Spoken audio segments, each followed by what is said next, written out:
मुझे लगता है कि पीएम मोदी एक अच्छे एक्टर है और बहुत अच्छी एक्टिंग कर लेते हैं और जिसमें जो है कि जनता फंस जाती है। जिस तरीके से हम मूवी देखते हैं ना, तो उस मूवी में हमको देखते हैं तो हम रोने लगते हैं। एक्टर इतनी अच्छी एक्टिंग करता है तो हम रोने लगते हैं, उसमें डूब जाते हैं। तो लोग मनमोहन सिंह को बोलते हैं कि चुप्पा प्रधानमंत्री, बोलते हैं ना, आवाज ही नहीं आती।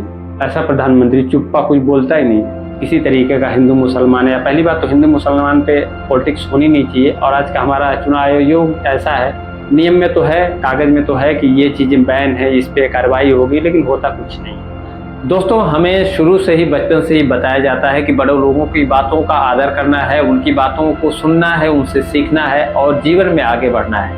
और जब हम बड़े हो जाते हैं, या कह सकते हैं अगर हम देश के एक नागरिक हैं, तो हमारा एक कर्तव्य होता है, हमें चाहिए भी कि हम अपने बड़ों से सीखें। जैसे हमारे मिनिस्टर, मुख्यमंत्री या प्रधानमंत्री, इनसे हमें सीखना चाहिए, इनका अनुसरण करते हैं। बहुत लोग फॉलो भी करते हैं और हमारे अंदर देशभक्ति भी है, हम देशभक्त भी है। लेकिन आज दुर्भाग्य ये है कि देशभक्ति का अंदाज़ा इस बात से लगाया जाता है, किसी पार्टी विशेष का अगर सदस्य हैं, आप उसके पक्ष में बात करते हैं तो ये चीज़ें आती है कि आप देशभक्त हैं या तो नहीं देशभक्त हैं। लेकिन दुर्भाग्य वाली बात एक और है कि जो हमारे प्रधानमंत्री होते हैं, हमारे आइडियल पूरे देश के नेतृत्व करते हुए जो भी हमारे देश के प्रधानमंत्री बनते हैं, तो मुझे लगता है कि उनके जैसा पद कोई होता भी नहीं है। उनसे हमको कुछ सीखना चाहिए और सीखते भी हैं हम। लेकिन दुर्भाग्य ये है कि अगर हमारे प्रधानमंत्री या फिर हमारा सर्वश्रेष्ठ जिसको हम मानते हैं, अगर वो कुछ झूठ बोल रहा हो और हम ही उनको बना रहे हैं, हमारे लिए वो बने हैं, लेकिन फिर भी अगर झूठ बोला जाए उनके तरफ से, तो इस पर क्या ही कहना है। अगर आप अंधभक्त जो कहते हैं, अंधभक्त नहीं है या फिर एक देश के जिम्मेदार नागरिक हैं, तो बिल्कुल आपको किसी के झूठ बोलने पे आपत्ति होगी। आपत्ति अगर नहीं कर सकते तो कम से कम अपने वोट का मताधिकार तो आप बिल्कुल अपने पक्ष से कर सकते हैं, अपने मन से कर सकते हैं, क्योंकि आपका वोट ही किसी को बनाता है, प्रधानमंत्री, मिनिस्टर या सीएम या कुछ भी। आपके अंदर वो हमारे संविधान ने पावर दी है, लेकिन दुर्भाग्य है कि हम उस पावर का इस्तेमाल नहीं कर पाते हैं। जितना देश तरक्की कर रहा है, जितना डेवलपमेंट हो रहा है, शिक्षा आगे बढ़ रही है, शिक्षित लोग होते जा रहे हैं, उतना ज़्यादा हमारा चुनाव गलत होता जा रहा है। क्योंकि हम कहीं कहीं जो है कि तर्क संगत बातें नहीं कर रहे हैं। हमको चाहिए कि सोचना चाहिए हमको कि कौन किस पद पे है, कौन क्या बोल रहा है और किसको हमको सपोर्ट करना चाहिए या नहीं करना चाहिए। और नेताओं की बात तो मैं नहीं करूँगा, क्योंकि नेताओं की तो मजबूरी होती है, पार्टी के लिए उनको बोलना पड़ता है। नेताओं को मैं कहूँगा कि अपनी चिंता होती है, जनता की चिंता नहीं होती है। क्योंकि चुनाव आता है तो जनता के पैरों में पड़े होते हैं नेता, लेकिन चुनाव बीतते ही उनके रुतबे ही, उनके रंग ही कुछ अलग नज़र आते हैं। उनके खिलाफ या उनकी पार्टी के खिलाफ अगर जनता कोई बात कर देती तो उनकी किस तरीके से मरम्मत होती है, कितने एफआईआर या कितने तरीके के एलिगेशन लगाए जाते हैं उनके ऊपर, देशद्रोही तक बोला जाता है। आज के देश का दुर्भाग्य ये कह सकते हैं आप। पहले के ज़माने में कुछ और हुआ करता था, ऐसा नहीं कि किसी पार्टी में अच्छे प्रधानमंत्री नहीं हुए हैं, जवाहरलाल नेहरू या फिर आप कह सकते हैं, मैं भारतीय जनता पार्टी की अगर बात करूँ तो मुझे मैं रिस्पेक्ट करता हूँ आज भी उनकी, अटल बिहारी वाजपेयी जी। मैं उनको देखा था कि अब उन्होंने चुनाव में अगर रैली भी है उनकी या कहीं भाषण भी दिया उन्होंने, तो किसी को इतना ज़्यादा अपशब्द नहीं कहते थे। और मुझे नहीं लगता कि अटल बिहारी वाजपेयी जी कभी झूठ बोला होगा उन्होंने। मैं सर्वश्रेष्ठ उनको प्रधानमंत्री मानता हूँ इस स्टेट का। अब आप मानते हैं ना या नहीं मानते, सबकी राय अलग हो सकती है, सबकी सोच अलग हो सकती है। लेकिन आज मुझे बड़ा ताज्जुब होता है, मुझे कहने में कोई गुरेज नहीं होता है, चाहे मेरी बातों से किसी को ठेस पहुँचे या कुछ पहुँचे। अगर पहुँचे तो माफ़ी चाहूँगा, लेकिन जो सही है वो सही, जो दिखे अगर आप देख के भी उसको अनदेखा करें तो उसको आप क्या कर सकते हैं, उसको तो अंधभक्ति भी नहीं कर सकते हैं। किस श्रेणी में रखा जाएगा मुझे नहीं पता है। लेकिन मैं जब से देख रहा हूँ पीएम मोदी जब से नहीं बने थे, तब से मैं उनकी बातों को सुन रहा हूँ और बहुत लोग सुन रहे हैं, मैं ही नहीं, पूरा देश सुन रहा है। पूरे देश की अगर बात करूँ तो पीएम मोदी जब आने वाले थे तो उनका मुझे कुछ भाषण याद है, कुछ चीज़ें याद है कि जब उन्होंने पार्टी में, मतलब सरकार में नहीं आए थे, पीएम नहीं बने थे, उनका एक मुझे भाषण बहुत याद है। मैं बहुत ज़्यादा एक्साइटेड हुआ था, बहुत ज़्यादा प्रभावित हुआ था उस भाषण से। उन्होंने कहा था कि हमारी जब सरकार आएगी तो हम जो है, जितने लोग करप्ट हैं, जो पॉलिटिशियन बन गए हैं, पॉलिटिक्स में आ गए हैं, राजनीति में आ गए हैं, उनकी जगह जेल में होगी। ये बातें मुझे नहीं बोलती है, मुझे उस टाइम पे ये उम्मीद लगी थी। मैंने ये सोचा था कि वाकई में पीएम ऐसा ही होना चाहिए, कोई पीएम ऐसा बने जो कि आपराधिक प्रवृत्ति के लोग हम उनको अगर बाहर कर दे पार्टी से, तो फिर देश का तो भला होना ही होना है। लेकिन तो दुर्भाग्यवश ऐसा हुआ नहीं। आपको पता है कि सबसे ज़्यादा जो है जिनके ऊपर एलिगेशन लगते हैं, आरोप लग रहे हैं, वो उनकी पार्टी में जा रहा है, वहाँ से फिर उनको वो रिफ्रेश हो जा रहा है, मुकदमे वगैरह सारे हट जा रहे हैं। ये बात किसी से छुपी नहीं है, कोई कहने वाली बात नहीं है, चाहे वो किसी पार्टी का मेंबर हो, किसी पार्टी का सदस्य हो। पीएम मोदी या भाजपा पार्टी में जाने के बाद वो तो बिल्कुल साफ सुथरा हो जा रहा है। ये बात और है कि पीएम मोदी ने कभी ये बातें कही थी, अब क्यों नहीं बाहर कर रहे हैं, क्या नहीं, ये तो वही जानेंगे। फिलहाल एक बात उनकी मुझे और याद आती है कि 15 लाख रुपए की जो लोग बात करते हैं, मैं तो ये नहीं कहूँगा कि उन्होंने कहा था मैं सबको 15 लाख रुपए दूंगा, लेकिन उन्होंने ये बातें कही थी कि जितना काला धन विदेश में जमा हुआ है वो अगर आ जाएगा, सोचो आप लोग, आ जाएगा तो सबके खाते में 15-15 लाख भी मिल जाएंगी। ये उन्होंने कहा था, मुझे याद है जहाँ तक। अगर मैं गलत नहीं हूँ तो बिल्कुल यही था, और गलत हूँ तो भाई कमेंट में आप करके सही कर देना उसको। लेकिन ये कहा था उन्होंने, काला धन तो आया नहीं, उल्टा काला धन कितना, जो रामदेव उनके साथ खड़े तो उस टाइम पे काले धन के खिलाफ जो है, अब तो यहाँ तक आई है बात कि कितना उन्होंने टैक्स ही नहीं दिया है, टैक्स चोरी करते आ रहे हैं, उनको फटकार लगाई है सुप्रीम कोर्ट ने, बताइए। तो जो लोग काला धन के खिलाफ खड़े थे उनके पास खुद ही इतना काला धन है, अब क्या बताएं। अब ये तो बात इलेक्टोरल बॉन्ड से भी साबित हो गई कि भारतीय जनता पार्टी के पास सबसे ज्यादा चंदा गया, जितना परसेंटेज जाना चाहिए तो उससे ज्यादा गया। और बहुत कंपनियां तो ऐसे ऐसे चंदे दी हैं जिनको घाटा में दिखाया गया, जो टैक्स नहीं दी हमारी सरकार को, जिन्होंने टैक्स ही नहीं दिया, कि मतलब घाटे में चली गई है, टैक्स कहाँ से देंगी वो। 1-1 हजार या कुछ कई 1000 करोड़ रुपए बताइए चंदा दे रही है भारतीय जनता पार्टी को। सवाल तो उठता है ना कि आखिर कंपनी घाटे में जा रही है, सरकार को टैक्स नहीं दे रही, उस टैक्स से हमारा विकास होता, हमारे देश की तरक्की होती, वो काम आता हमारे देश के नागरिकों के लिए, जनता के लिए, गरीबों के लिए, लेकिन उन्होंने टैक्स ही नहीं दिया। लेकिन कई करोड़ रुपए उन्होंने दे दिया चंदे के रूप में। कहाँ से दे दिया? अगर कंपनी घाटे में जा रही तो पैसा किसी को कैसे दे सकता है? तो कहीं न कहीं टैक्स चोरी भी बहुत बढ़ के हुई है। और मैं एलिगेशन नहीं लगा रहा हूँ, जो फैक्ट है, जो दिखाई दे रहे हैं सोशल मीडिया पे, वो मैं बता रहा हूँ, वो आपके सामने भी होंगे बहुत सारी बातें। अगर इसको देख के, इसको समझ के, सुन के भी आप अगर कान में उंगली डाल के या कान में रुई डाल के, या फिर किसी को आप विरोधी साबित कर रहे हो, खिलाफ देशद्रोही कह रहे हो, तो ये तो आपके ऊपर, अब क्या मैं बताऊँ आपको, भगवान ही भाई आपका भला करे। लेकिन बात तो है कि जो हम सुनते हैं उसको समझना जरूरी है, सुनना जरूरी है। पीएम मोदी जब आए थे सरकार में, आने से पहले भी उन्होंने कहा था कि हर साल हम 2 करोड़ रोजगार देंगे, लेकिन रोजगार तो मिला नहीं, आपको पता है। हाँ, उनके सांसद लोग हैं, जैसे मैं अगर बात करूँ आजमगढ़ से सांसद दिनेश लाल निरहुआ की, तो उनका वीडियो अभी हाल ही में बहुत तेजी से वायरल हुआ था, जिसमें उन्होंने ये कहा था कि रोजगार तो वो भी है जो ठेला लगाता है, जो कैमरा चलाता है, या कोई जरूरी नहीं सरकारी नौकरी ही रोजगार होती है। बिल्कुल मैं उनकी बात से सहमत हूँ, सही भी है।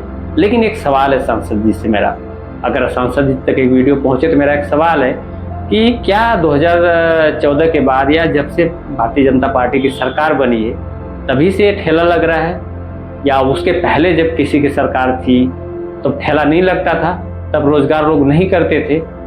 एक बात और उन्होंने कही कि सरकार लोन दे रही है कि ये कर लो रोजगार, इतना पैसा ले जाओ, ये कर लो, तमाम अवसर दे रही है सरकार।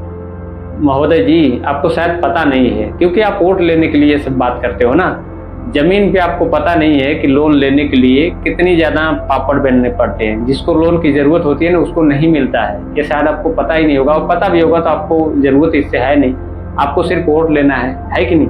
आपकी मैं बात नहीं कर रहा हूँ, बहुत तमाम लोगों की बात कर रहा हूँ, क्योंकि बस किसी तरह से जनता के सामने उपलब्धियां गिनाया जाए, वोट मिले। जमीनी स्तर पे काम कितना हुआ इससे आपको फर्क नहीं पड़ता। तो आप जनता के लिए तो दिखाते हो कि हम काम करते हैं, लेकिन जनता के लिए काम आप करते नहीं हो।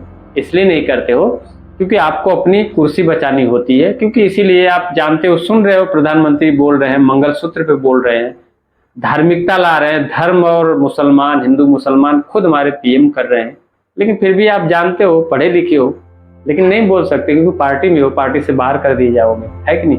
तो आप अपने लिए बोल रहे हो, अपने लिए लड़ रहे हो, जनता का सिर्फ आपको वोट चाहिए, बस, और कुछ नहीं है।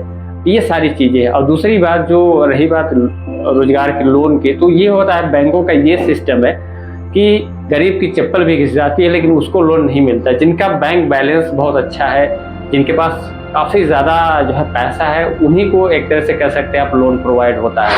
अब अगर आप ज़मीनी स्तर पे जाके वहाँ पे सर्वे करेंगे, आप देखेंगे तो आपको यही चीज़ें आएँगी कि जो गरीब है, जिसको ज़रूरत है, जिसके पास पैसे नहीं है, सही तरीके में सही अगर माने में तो उसी को लोन मिलना चाहिए। पैसा मिलेगा तो उससे बिज़नेस खड़ा करेगा, अपना कुछ दिमाग चलाएगा, लेकिन उसको नहीं मिलता है। और ये आप भी जानते हो, अच्छी तरह से जानते हो, क्योंकि अगर आप नहीं जानते हो तब तो आपको जनता ने चुना है, आपने कुछ काम ही नहीं किया, आप क्षेत्र में घूमते ही नहीं हो। अगर आपका ये जानकारी आप कह रहे हैं कि मेरी जानकारी में ये नहीं है, अगर सवाल कोई करे तो फिर तो आप क्षेत्र में घूमते नहीं, ज़मीन पे आप हो ही नहीं। पहली बात है, अगर आपको पता है, आप अगर क्षेत्र में घूम रहे हो तो आपको पता होना चाहिए कि लोन किसको मिलता है, किसको नहीं मिलता है। और उसके बाद भी आप ऐसे भाषण देते हो और कहते हो कि ये योजना है, वो योजना है, ये उद्धार हो रहा है उधर, तो आप कहीं न कहीं आप गुमराह कर रहे हो जनता को। अपने लिए आप चुनाव लड़ रहे हो, जनता के लिए नहीं लड़ रहे हो, क्योंकि आपको अपनी पेंशन की, आपकी सांसदीय निधि की, अपने रेपुटेशन की, अपने पार्टी की, अपने शान शौकत की पड़ी है कि नहीं? जनता की नहीं पड़ी। आपको जनता की पड़ती तो ज़मीनी स्तर पे काम होता। और लोन जो है, जो गरीब है, जिसको ज़रूरत है लोन की, उसके पास लोन होता, इतना पीछे नहीं जाता देश। और ये लोन आज से नहीं मिल रहा है, पहले भी मिल रहा था सबको, लेकिन होता है ना कि योजनाएं जो चलती हैं उनका ज़मीनी स्तर पे देखा जाए तो उसका कुछ कहते हैं जड़, और उसका हम बोलते हैं भोजपुरी में पलई, कुछ भी नहीं मिलता है। सच्ची बता रहा हूँ आपको, रियल बता रहा हूँ। मैं अपनी बात करूँ, मैं 1 साल से लोन के चक्कर में पड़ा हूँ। तमाम आइडियाज हैं दिमाग में, मिल जाती, ये कर लूँ, वो कर लूँ, नहीं मिल रहा है। 1 साल हो गया। अगर आप तक ये बात जा रही है तो आप समझ लीजिए, कोई किसी पार्टी के आप सांसद हो, विधायक हो, कुछ भी हो, खास करके जो सत्ता पक्ष होता है, जो सत्ता में जिसकी सरकार होती है, सवाल तो उसी से होना चाहिए था। लेकिन ये बात और है कि आजकल गड़े मुर्दे उखाड़े जा रहे हैं, इतिहास की बातें की जा रही हैं, वो भी दूसरे के द्वारा नहीं, हमारे पीएम मोदी द्वारा।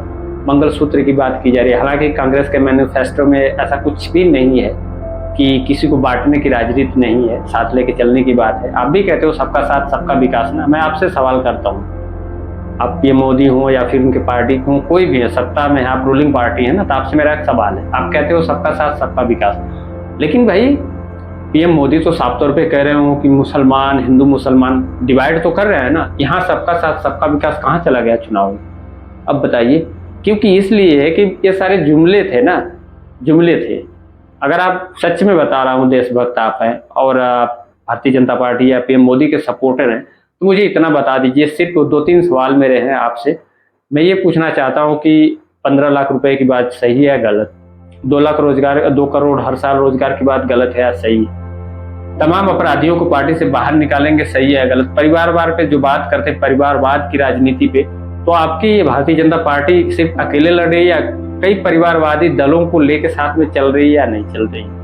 ठीक है, ऐसा नहीं कि मैं किसी पार्टी से हूँ ना, मैं किसी पार्टी से नहीं हूँ, बस एक देश का नागरिक होने के नाते मेरा सवाल है। और सवाल उसी से होगा जो सत्ता पे बैठेगा, हिसाब उसी से मांगना चाहिए, क्योंकि हमने वोट दे के बैठाया वहाँ, तो जवाब उन्हीं को देना चाहिए, ना कि जो अपोजिशन में है उसको जवाब देना चाहिए। और मेरा तो मानना यह है कि इसीलिए हमारे देश की जनता पता नहीं क्या करती है क्या नहीं करती है, लेकिन मैं सोचता हूं कि हमेशा जो है सत्ता परिवर्तन होना चाहिए। अगर कोई दूसरा है वो भी नहीं सही काम करे, उसको हटा के तीसरा आना चाहिए।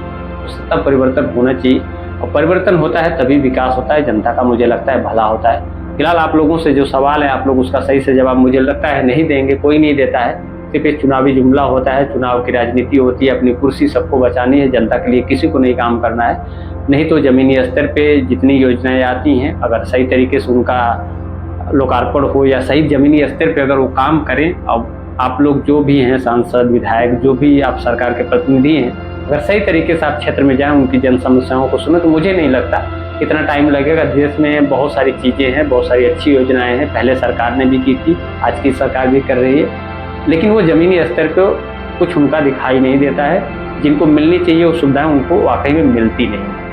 तो नीचे से ऊपर तक सारे लोग बस भ्रष्ट हैं, सबको अपनी नौकरी बचानी है, सबको बस ये बनाना है, सबको रेपुटेशन, किसी को वोट लेना है, किसी को पैसा लेना है, यही सारी चीज़ें चल रही है। इसमें जनता का नुकसान हो रहा है। कोई वोट लेने के चक्कर में कुछ भी कर सकता है। आपको पता है ना कि प्रधानमंत्री का पद कितना सर्वोच्च होता है, कितना सम्माननीय होता है। अगर हम उनसे सीखें तो आज का बच्चा अगर कोई सिखाएगा भैया प्राइम मिनिस्टर को फॉलो करना, तो प्रधानमंत्री को अगर फॉलो करता है तो आप सोचो कि वो सोचे वो भी जुमला देगा, वो तो 5 से 5वीं से झूठ बोलना स्टार्ट कर देगा, फिर बाद में उसको भी लोग कहेंगे हाँ हाँ सही है सही है। तो ये बात होती है कि जैसे जो प्रधानमंत्री का हमारे पद होता है, बहुत ही गरिमामय पद होता है। मैं अटल बिहारी जी को कभी नहीं भूल पाता हूँ, हालांकि मैं पार्टी को सपोर्ट नहीं करता, लेकिन अटल बिहारी जी के नेतृत्व पे मुझे अच्छा लगता है, क्योंकि एक याद है उनकी, एक चीज़ मुझे याद है, बहुत ज़्यादा चीज़ तो नहीं मुझे, क्योंकि एक चीज़ याद है, जो गांव-गांव सड़क बनी थी उनके ज़माने में, जो गांव-गांव सड़क आई थी वो मुझे याद है कि उनके ज़माने में आई थी, और वो मुझे काफ़ी देख के बहुत अच्छा लगा था कि गाँव में हमारे सड़क बन रही है। और कहीं न कहीं उनकी बातों में बहुत वज़न था, किसी को इस तरह से एलिगेट नहीं करते थे, वोट के लिए किसी हद तक नहीं गिरते थे, उनकी एक सीमा थी, उनका एक दायरा था, एक अपनी गरिमा में रह के वो बात करते थे, चाहे अपोजिशन के लिए बात करें या किसी मुद्दे पे बात करें, उनका हर लोग सम्मान करते। देखो, आप अच्छे हो ना तो आपका सारे लोग सम्मान करेंगे। क्या कुर्सी कब तक रहेगी आपके पास? मैं कहता हूँ पीएम मोदी मान लो आज मंगलसूत्र हिंदू मुसलमान करके वोट ले भी लेते हैं, जीत भी जाते हैं, मैं कहता हूँ कांग्रेस पार्टी नहीं सत्ता में आती, चलो नहीं आती है, मैं कांग्रेस का सपोर्टर नहीं हूँ, न तो किसी का भाई, मत आएगी, लेकिन कब तक आप रहेंगे? आपका भी तो टाइम है ना। इस धरती पे जो आया है उसको तो एक न एक दिन जाना है, कुर्सी पे जो बैठा है उसको कुर्सी तो छोड़नी है, चाहे वो किसी टाइम बाद। आप कुर्सी पे बैठ के किस तरीके से कुर्सी पे बैठने के लिए प्रयास किया, आपने क्या काम किए हैं, वो तो बिल्कुल रह जाएगा, वो तो हमेशा चर्चा का विषय बना रहेगा, वही आपकी इमेज डिसाइड करेगा। भले ही आप कुर्सी पे बैठे हो, कोई ज़रूरी नहीं होता कि जो आदमी सच्चा है वही ऊंचाई पे चला जाता है, लेकिन सच्चाई होती है, मैं इतना ही कहूँगा और कुछ नहीं।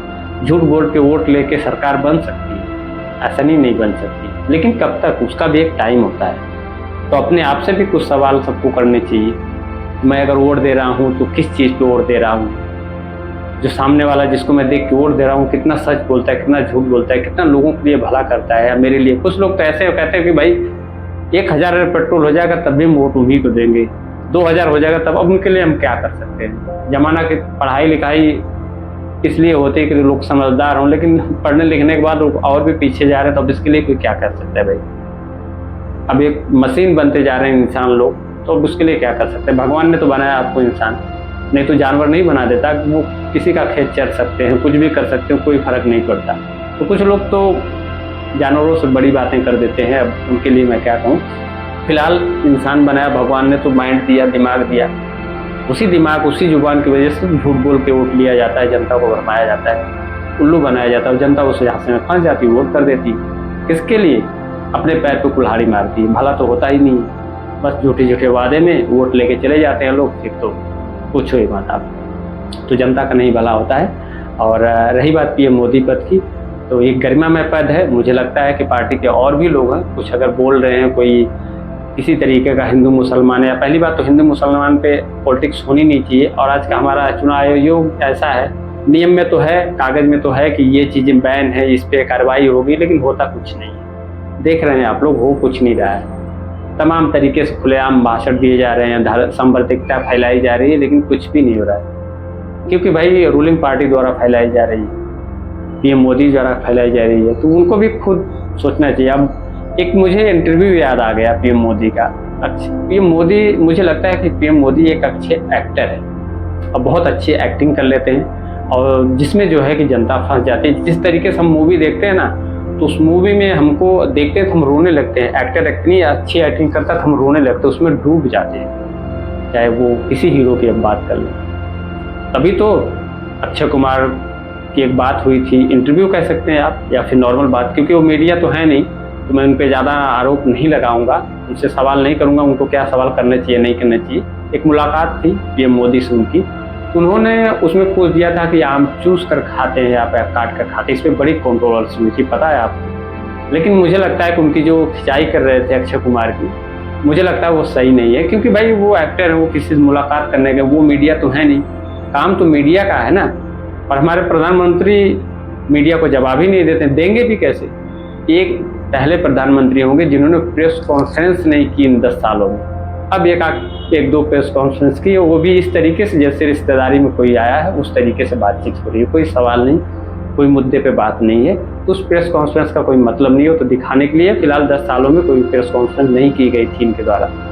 और जो लोग मनमोहन सिंह को बोलते हैं कि चुप्पा प्रधानमंत्री बोलते हैं ना, आवाज़ ही नहीं आती है, ऐसा प्रधानमंत्री चुप्पा कोई बोलता ही नहीं।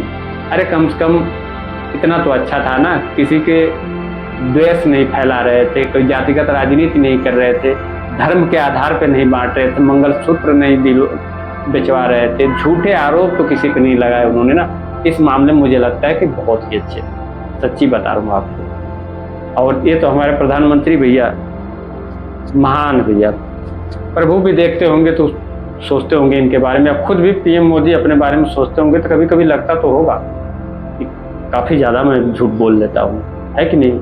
इसमें तो नंबर 1 पे हैं, तो उनके सामने अक्षय कुमार क्या एक्टिंग करेंगे। हमारे पीएम मोदी खुद ही बहुत बड़े एक्टर हैं, पूरे देश की जनता को लेके चल रहे हैं, अपनी तरफ खींच लेते हैं, है कि नहीं। तो वो एक्टर क्या उखाड़ सकते हैं, आम चूस कर काट कर यही कर सकते हैं और कुछ नहीं कर सकते। फिलहाल उनका सवाल नहीं था, उनकी ट्रोलिंग गलत हुई है मेरे ख्याल से। फिलहाल आपकी इस वीडियो पे क्या कमेंट है, क्या राय है, ज़रूर कमेंट में बताइएगा।